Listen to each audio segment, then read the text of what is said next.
really fascinated to see how the meta has shifted both these teams' perspectives on how to approach the game. And who I want to put a magnifying glass isn't necessarily Hansama. I know that we're going to be talking about the bot lanes a lot, but for me, it's actually Gorilla. He's been underperforming into the expectations that we've had of such a prestigious LCK. I love them. Prestigious LCK support player. And I think this is one of the terrifying things about going up against G2. Oh! This is the solo queue dream team from last patch, because Aurelia definitely got hit pretty hard. Now, if I remember correctly, Sheffius threw her in the dumpster, Caps pulling her back out, and now we get to play the game called when 20 seconds is left on the clock, we will know what the lane assignments are, and sadly for Misfits, they have to play that game too. Soaz knew it was going to come. He had the option to pick anything. He has the Scion. See if he can survive. Season 3 all over again. Soaz is getting flashbacks. Oh, Trauma comes out. Not sure if he's going to be able to get it. Goes right back in the air. Trade turret aggro. So it's so incredibly low, but they're going to try to turn it back. First blood to Jankos. You just cannot stop this Elise from diving people. It is just so devastating. We've seen it globally more so on the Renekton, but meanwhile mid. Caps dashing out to safety. Wall of Pain. Where's it going to go? He's going to have it skilled at this point. We'll just focus on clearing the wave instead. The Flay going to knock him back, but now Perkz is getting aggressive on the Gorilla. The exhaust has come out, but the Ignite is ticking as well. We're looking for that third stack on the queue. Throws it out. Perkz leaping right back out to safety, but the Rend is available as well. Hansama, Mickey now. Pulled back, could be caught out here. Are they going to go down? Mickey now knocking Hansama back. That is a brutal turn. Gorilla needs to get him out to safety. They're burning him down. The Flame comes out. This is on the edge. Who is going to get Hansama with the first kill? Perkz now running for his life. The powered bot is there. He's going to get the knockup. One traded back. Now he's on the hunt for Gorilla. If he can get one more here, this could decide everything in the early bot lane, but Gorilla is going to flash to safety. So we've got an aggression top side of the map from G2. We've got aggression bot side, and let's take a look back at how this replay played out. The hook initially lands onto Gorilla, which means Mickey rather, which means Perkz immediately goes onto Hansama. Hansama spaces in a way that doesn't allow Perkz to get on top of him, and a good sidestep here from Hansama to dodge out on the tornado. And at this point, you think G2's going to disengage, but Misfits, they're not done quite yet. And the fact that this fight goes so long that both Gorilla and Mickey get double access to a death sentence, as well as the stun from Alistar. Now, there was the heal bait from Hansama. He gets pushed out of position by Mickey, has the heal though, trades 1 for 1, but like you said, at the end of the day, one marksman remained in the bot lane and one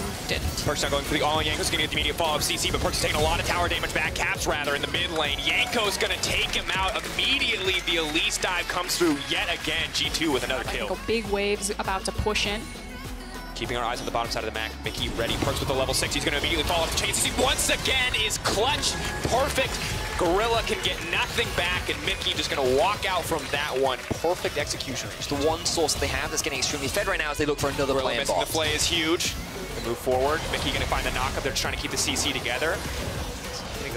But for the time being, they just want to steal more and more Caps away from Maxwell as they go for another roll. Double connect means Caps can dip dive his way through the team. CC is not going to connect. First one to miss from Jankos this game. Goes up, comes down onto the camp, and is going to walk away. By himself. They're expecting a swap. Mickey currently unhidden. Has the flash available. He's going to move forward. The flash, great taxi there to bring it in. Oh, Hansama doesn't even going to push a button. Should always go for those aggressive plays, but they do decide to back off, not looking to give anything up here. So despite the massive lead, still willing to play this one slow and systematically. Wonder extending the trade here up against Soaz, still a very tanky Scion. Wonder, of course, with the black leader means the longer he stays in the fight, the better it is. And of course, Caps could come down if he wants to. For now, Wonder just standing in front of the Scion, know where he's positioning. He just wants to block the ulti escape for Soaz.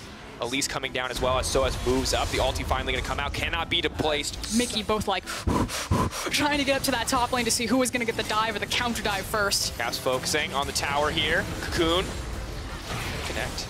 Is going to move there, and now they're going to try to throw it in. Misfits looking for their chance to turn the play around, but Mickey's here for the disengage. Flat forward, the play does connect, predicts the flash. It's beautiful from Gorilla, and the shutdown goes to the Thresh. And so finally, Misfits get themselves a kill, and now the group up. Denied! Gorilla again, clutch right where his team needs it. Mickey sees the opportunity, but it is turned against him. Perfectly played by the Thresh in the last 2 seconds. He didn't touch him in a side lane. Ryze is the closest you can get, but at this point in the game, especially not. Wonder, though, going to do what he can to hold on. Oh, well, your jungle isn't your jungle anymore. Just praised Gorilla. They didn't want to show him. Now roaming up, could run into Maxlord. This would be terrible. Goodbye. Oh, no. Level 13. He's been given so much solo farm and gold that he's so strong at this point. And Gorilla, he's just trying to clear up vision. He thinks he's fine, but no, he's not. He's really, really not. Karthus hit level 11 and has double magic pen items. That's what we want. That is true. Realm Warp. Run! Febiven, no, knocked out. The minion blocks the stun, though. He's a homie. Febiven's running for his life. It's not enough. Wait, there's two people down on the bot side. Now Misfits trying to make a play top. Follow up. Cap's now running. They've used Mickey as the sacrificial cow. He's going to try to retreat and does get taken down. And I'm going to be honest, if you are not confident enough to 2v4 the Aurelia Yasuo, things are looking bad. Perkz now potentially in trouble. Windwall comes out to stop any follow-up on that angle. Perkz now pulled back. Knockup is there as well, but they just cannot kill him. They're just going to kill everybody. G2 just going to follow up. Maxlor going to get deleted instantly. That's the Elise burst. Survive that. Did you just see how much damage two of their members did? I mean, Perkz, in his defense, I mean, That's brutal. That's why good Elise players are always really impressive to me. And Jankos certainly is a good Elise player. Is dead.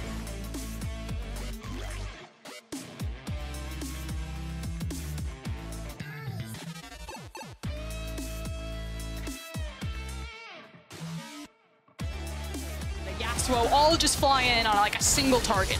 Ooh, we see a dive. So as well played, makes it up to safety. Sadly, the tower is still going to die. Perkz still in the enemy base, says, guys, we can end.